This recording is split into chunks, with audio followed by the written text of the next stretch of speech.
The convergence chamber fell silent as the holographic display materialized above the obsidian table. 1,000 fleet commanders representing species from across 73 galaxies watched as the crimson marker pulsed against the star chart.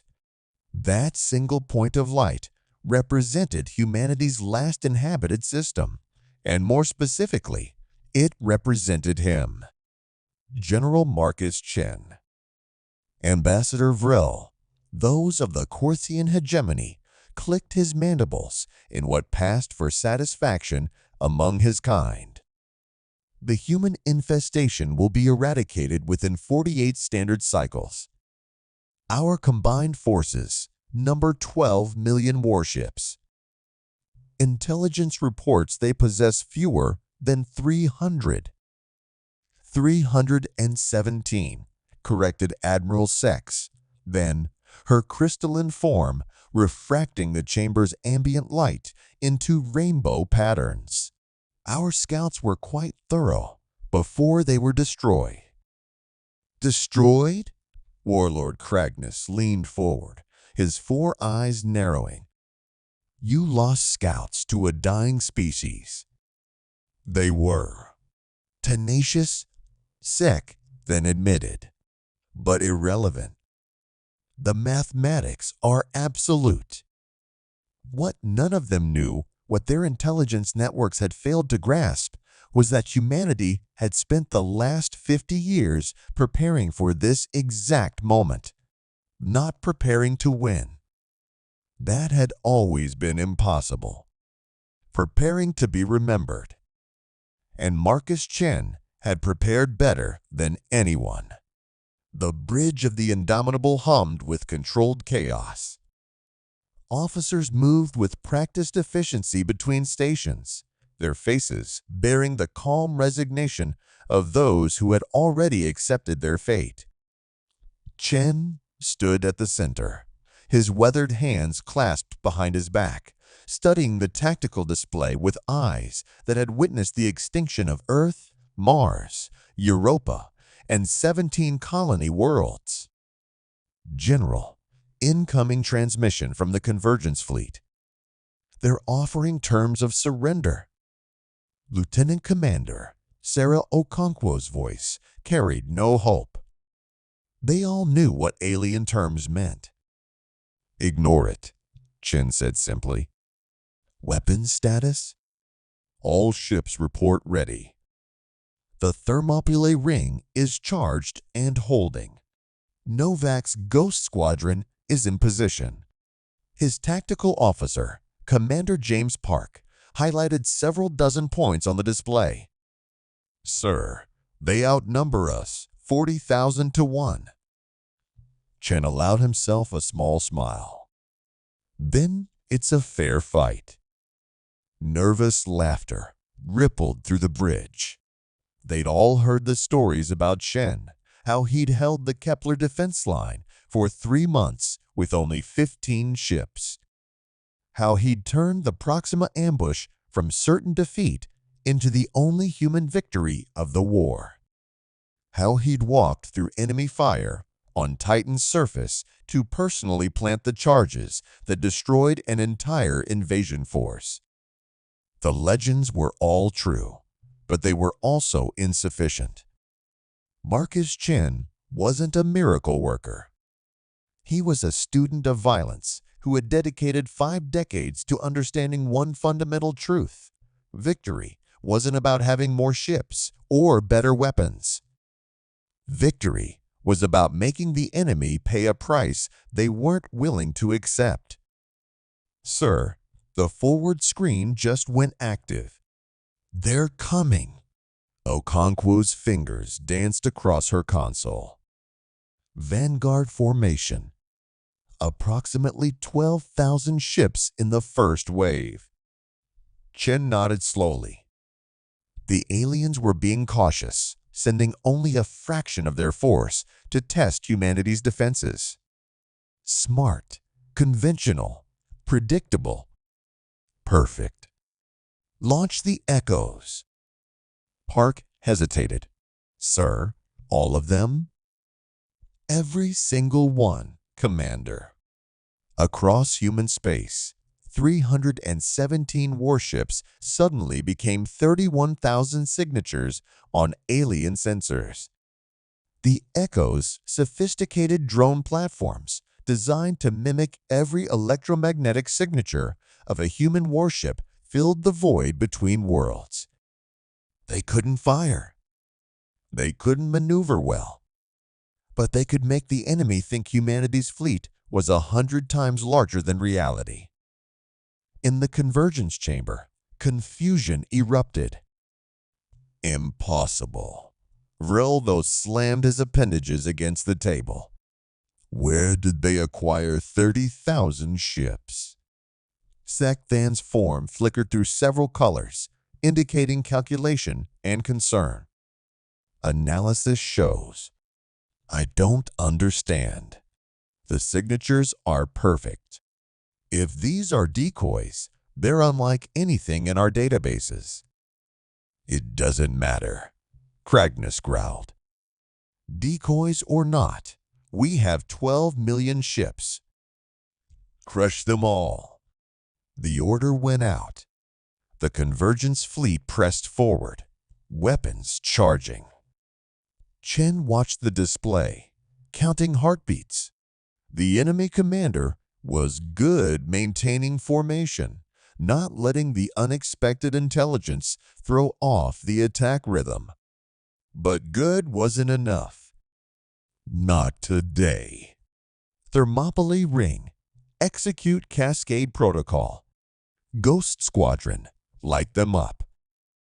The Thermopylae Ring was humanity's final defensive line, a network of weapon platforms, mines, and automated defense stations surrounding humanity's last system.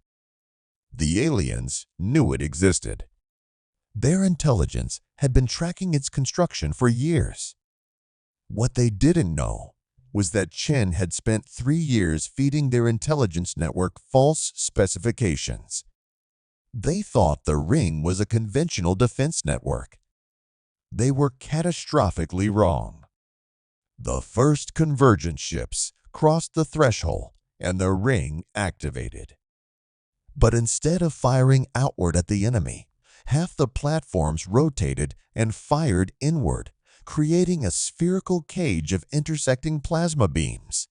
The beams weren't meant to destroy ships. They were meant to ionize space itself, creating a massive electromagnetic disruption field. Simultaneously, Ghost Squadron, comprised of humanity's fastest, stealthiest ships, ignited their engines at maximum burn, racing through the disruption field toward the enemy. Their shields collapsed instantly. Their hulls began to superheat. 17 of the 24 ships disintegrated before reaching their targets. The 7 that survived each carried a gift humanity had been saving: protomatter warheads, weapons so unstable and dangerous that Geneva Conventions written 5 centuries ago had banned their development. Weapons humanity had built anyway, knowing this day would come. Each warhead detonated in the heart of the convergence vanguard, and the laws of physics screamed. Matter and energy converted with perfect efficiency.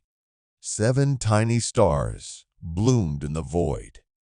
When the light cleared, 8,000 alien ships had simply ceased to exist. 3,000 more were crippled, tumbling through space as their crews fought for survival. The survivors of the vanguard, barely 1,000 ships, broke formation and retreated in chaos. The convergence chamber descended into pandemonium. What did they do? Vril demanded. What were those weapons? Protomatter warheads, Sakthan whispered, her form gone pale blue with shock. Banned under every civilized convention for 8,000 years. The humans aren't civilized, Cragnus said quietly. We should have remembered that. Chin allowed himself 5 seconds to mourn the Ghost Squadron, then pushed the grief into the locked box, where he kept all the other losses. Status? Ring integrity at 43%. We burned through most of the capacitors, creating the disruption field. The echoes are scattering, as programmed the enemy will waste hours hunting decoys. Park's voice carried a note of disbelief. Sir, we just destroyed nearly 10,000 enemy ships, and they haven't even scratched our main fleet. They will, Chin replied. Count on it. Commander Okonkwo, transmit Phase 2 protocols to all ships. We're falling back to the Veil. The Veil, sir? Okonkwo's confusion was evident. The Veil was nothing a patch of space between humanity's last system and the outer planetary bodies. No cover, no tactical advantage. Just empty void. Trust me, Lieutenant Commander.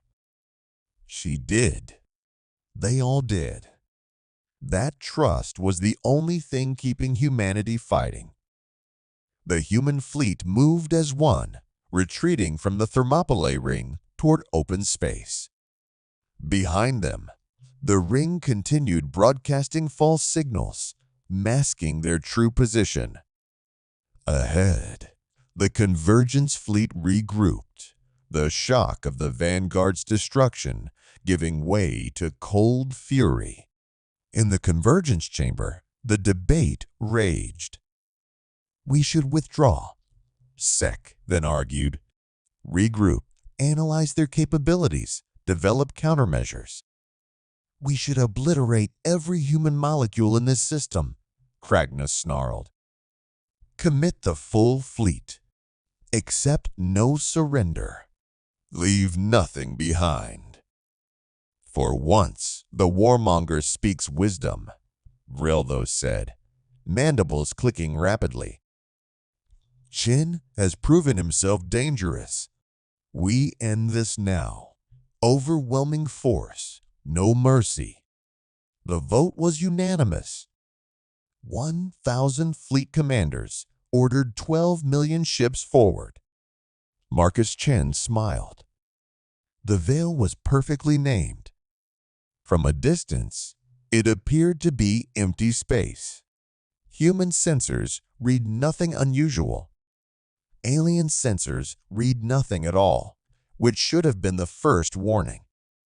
The second warning should have been that Marcus Chen had specifically requested command of this system 3 years ago and had spent those years with construction ships constantly shuttling through the Veil, building nothing, according to all official records.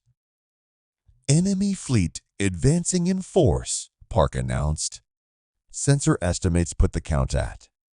Sir, it's their entire fleet. All 12 million ships. Confirmed, Okonkwo added. They're maintaining a sphere formation, trying to surround us from all vectors. Let them surround us, Chen said. Helm, all stop. Power down primary systems. Make us look dead in the water.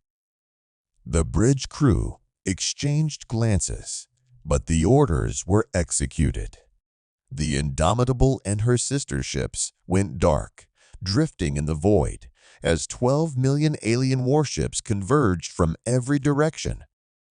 Closer, closer. The sphere tightened. Hostile vessels surrounding the pathetic remnants of humanity's fleet. Weapons locked. Firing solutions calculated. In 3 minutes, it would be over. Sir, Park whispered, if we don't move in the next 60 seconds, we won't be able to break their encirclement. I'm counting on it, Commander. Activate the Veil in 5, 4, 3, 2, 1, now. The Veil came alive. For 3 years, Qin had seeded this region of space with the smallest, simplest machines imaginable, magnetic bottles, each containing exactly 100 grams of antimatter. Tens of millions of them, floating dormant in the void, undetectable even to human sensors, positioned in a three-dimensional grid with mathematical precision. They didn't all activate. Qin didn't need them all. He only activated 3% of the total network, the bottles positioned directly between the compressed enemy sphere formation. 300,000 magnetic bottles simultaneously failed, releasing their contents. Antimatter met matter. Einstein's most famous equation expressed its opinion. The entire region of space became a holocaust of energy. The alien sphere formation, packed tight to ensure complete coverage of the human fleet, had nowhere to run. Ships crashed into ships as they tried to evade. Point defense systems, designed to shoot down missiles and fighters, were worthless against the tsunami of raw energy. 4 million alien ships disintegrated in the first 10 seconds. 2 million more died in the collision chaos that followed. The survivors scattered in every direction, formation destroyed, communication networks overwhelmed by distress signals. And in the eye of that storm, shielded by the precise geometry of the Veil's activation pattern, the human fleet powered back online. All ships, advance. Qin's voice cut through the bridge. Break into squadron formations. Target the wounded. Show them what humanity does to those who threaten our children. 317 warships erupted from the hell they'd created, falling upon the scattered alien survivors like wolves on wounded prey. The Indomitable led the charge, Qin standing motionless as his ship carved through enemy formations. Plasma cannons sang. Missile batteries emptied.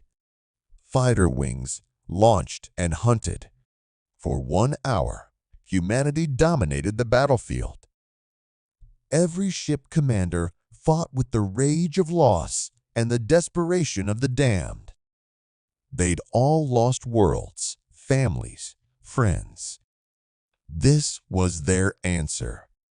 When Qin finally called the retreat, another 900,000 alien ships had been destroyed or disabled. The human fleet had lost 84 vessels, a devastating loss that reduced their strength by more than a quarter. They were still outnumbered 20,000 to 1. In the convergence chamber, silence reigned. Of the 1,000 fleet commanders who had entered this engagement with supreme confidence, barely 300 remained coherent enough to participate in the emergency council. The rest were either dead, dealing with their own fleet disasters, or simply too shocked to speak. 5 million ships. Sekthan's voice was barely a whisper. He destroyed 5 million ships with 300. He sacrificed 100 of his own vessels to destroy another million of ours during their retreat, Vrildos added. His mandibles hung slack. The humans rigged their damaged ships to self-destruct with antimatter warheads as we pursued. They turned defeat into massacre. Enough. Cragnus's voice was cold iron. Qin is good. Better than good.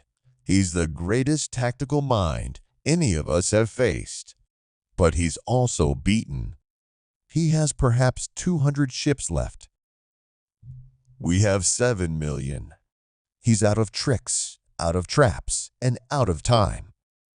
We press forward, and we end this. With respect, a new voice cut in. Admiral Thexnor, one of the few commanders whose fleet remained relatively intact, activated his holographic presence. Chen hasn't shown any sign of being out of tricks. Every engagement, we think we understand him, and every engagement, he reveals something new. The echoes, the protomatter warheads, the veil. What if there's more? Then we'll endure it, Cragness said, because the alternative is accepting that one human can defeat 1,000 species. That outcome is unacceptable. The remaining commanders nodded. Pride demanded they continue. Fear of what it meant for the Galactic Order if one human could humble them, all demanded they continue. They would continue. Marcus Chen sat alone in his ready room, the lights dimmed, a cup of coffee growing cold on his desk. The bridge crew thought he was analyzing the battle, planning the next move. They were partly right. He was also thinking about his daughter. Sarah Chen had been 7 years old when the Convergence first arrived. She'd wanted to be a xenobiologist, excited by the prospect of meeting alien species, learning their cultures. Marcus remembered her face when he'd explained that the aliens hadn't come to be friends. Remembered her confusion, turning to fear. Remembered holding her as Earth burned. She died on Europa during the evacuation. A Corthian raider had breached the transport ship. Sarah had helped 30 other children into an escape pod, then manually sealed it from the outside because the mechanism had jammed. She was 14 years old. Marcus Chen had attended 43 funerals in his lifetime. Sarah's was the only one where he couldn't cry. He'd locked that grief away with all the others in that box where he kept everything that would break him if he let it out. He'd been locking things away for 50 years. The door chimed. Come. Lieutenant Commander Okonkwo entered, carrying a tablet. Sir, the logistics reports you requested. Also, Admiral Nakamura wants to speak with you. And she hesitated. Sir, the crew is asking questions. They want to know what's next. What's next is we fight, Chen said simply. Sir, with respect, we can't win. Even with everything we've done, we're still outnumbered 30,000 to 1. We've hurt them, but... Lieutenant Commander, Chen's voice was gentle. Do you know what victory means? She blinked. Achieving our objective, sir. And what is our objective? Survival of the human species, sir. Wrong. Chen stood, walking to the window overlooking space. Our objective is to be remembered. To make sure that when they write the history of this war, they don't just note that humanity existed and was exterminated. They write that humanity fought with such ferocity, such ingenuity, such absolute refusal to accept extinction that every species in this galaxy thinks twice before threatening another civilization. He turned back to her.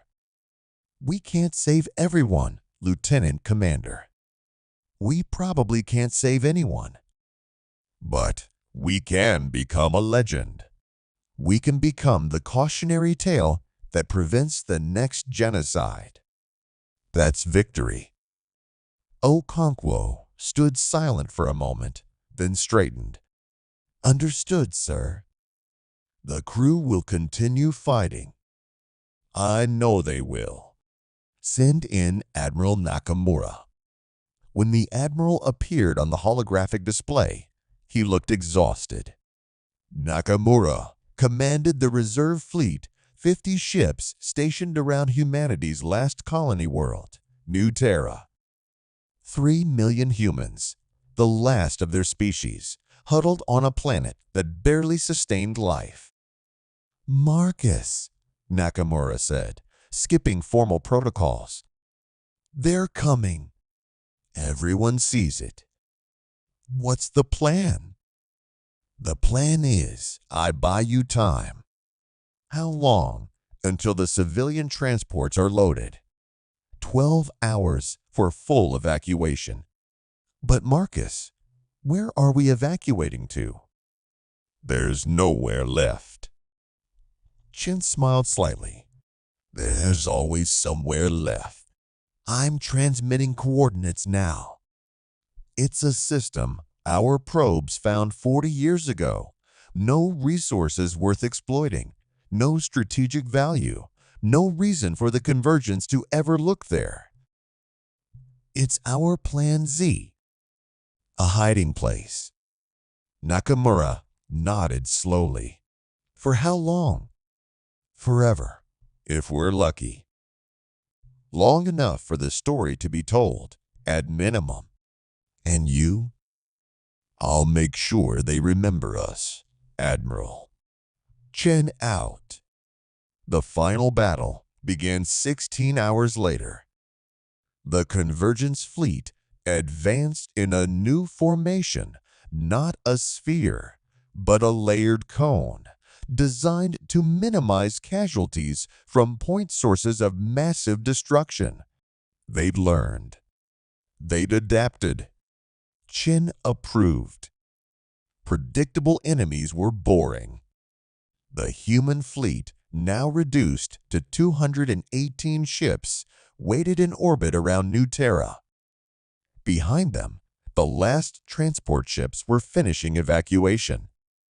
Chen had lied to Nakamura. The evacuation wouldn't take 12 hours. It would take 20, which meant he needed to hold for 20 hours against 7 million warships. Sir, they're in range and accelerating. 3 minutes to weapon range.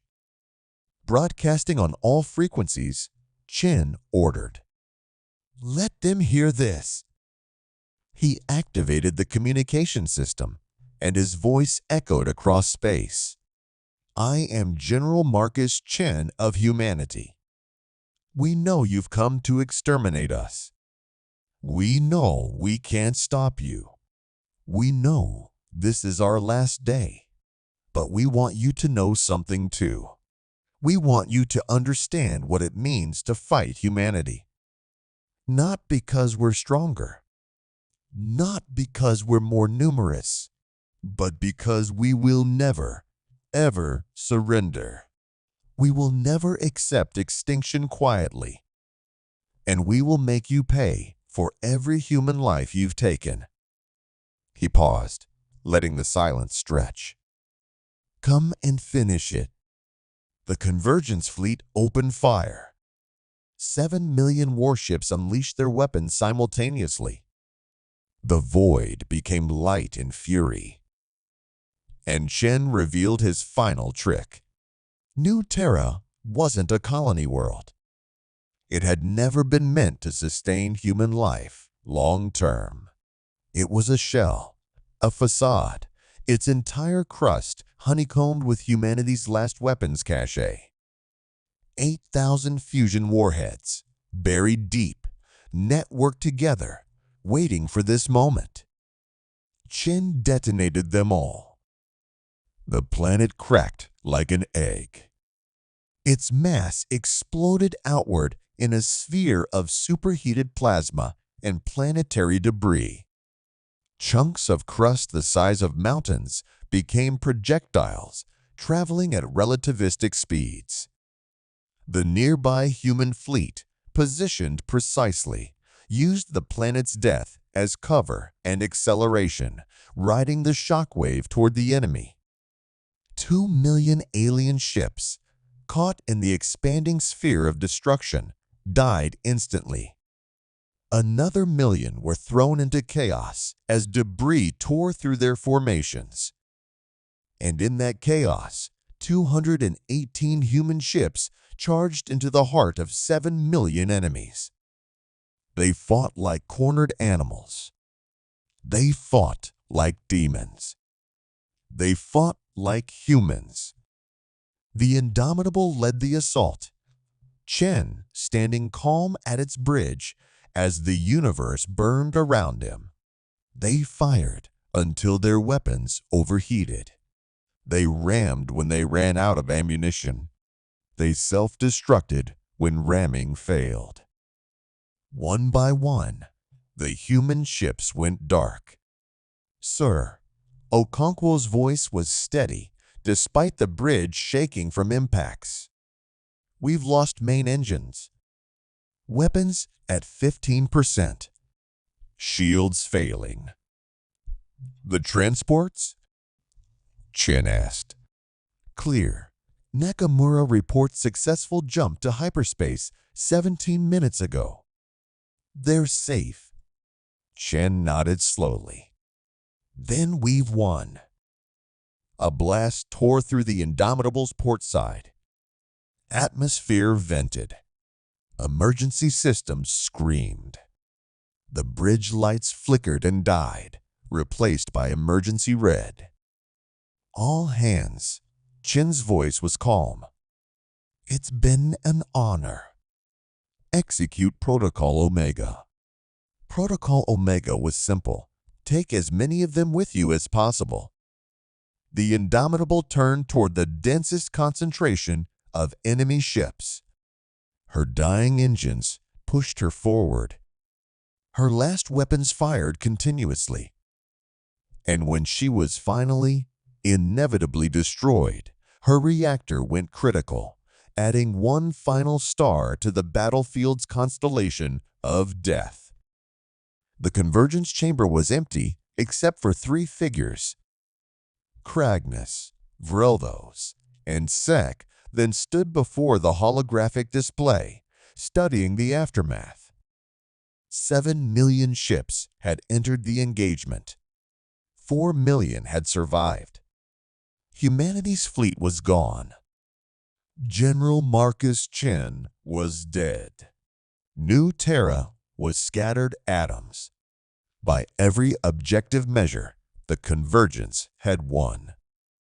We won, Vrelthos said, but his mandibles clicked uncertainly.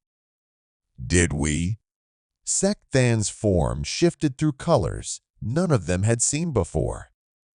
We lost 3 million ships, destroying 300.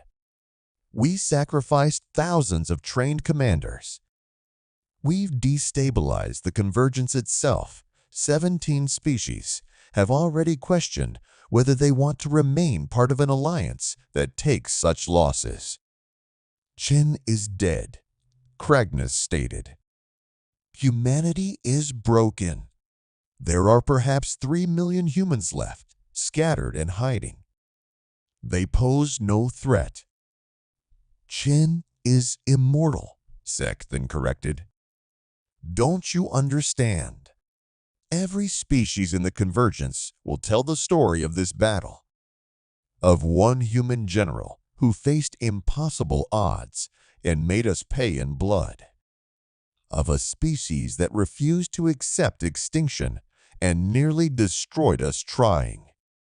We've created exactly what he wanted, a legend. She paused, her form settling into a deep purple that indicated profound unease. We've created a warning. And worse, we've created inspiration.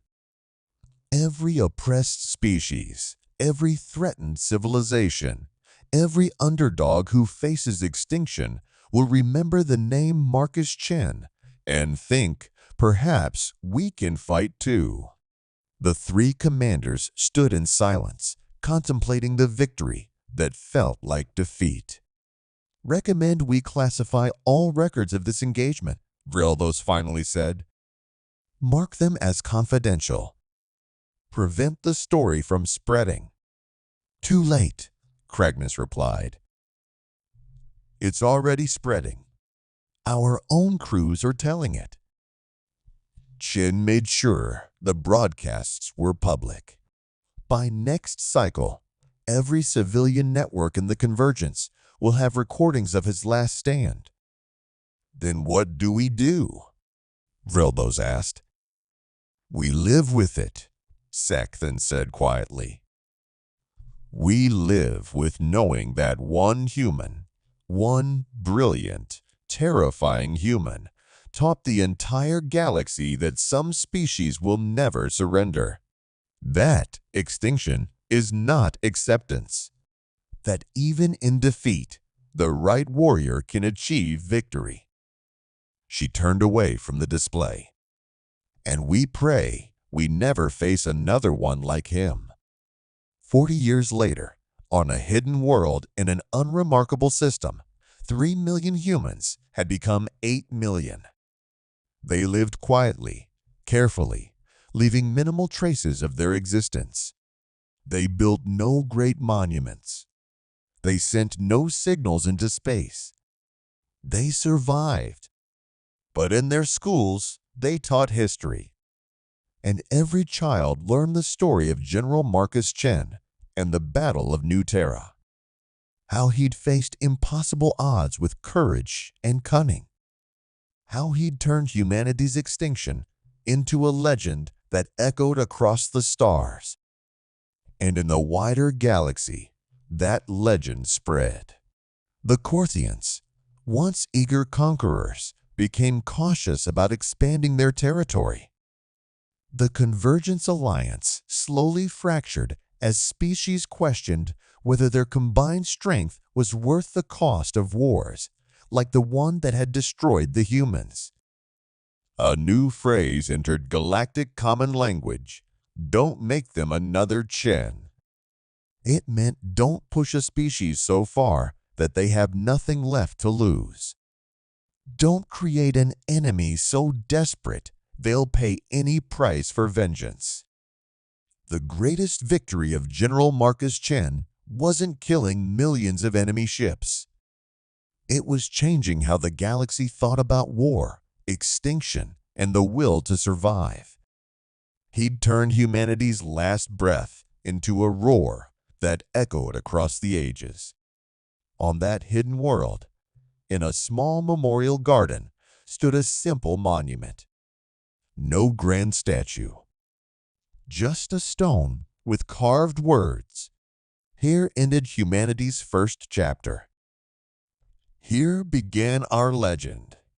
General Marcus Chen and all who fought, your sacrifice was not in vain.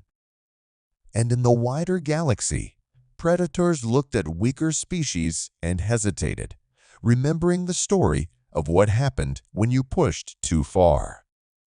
Remembering that sometimes the cornered animal wins not through strength, but by making victory too expensive to claim. Remembering Marcus Chen. Remembering humanity. And being afraid.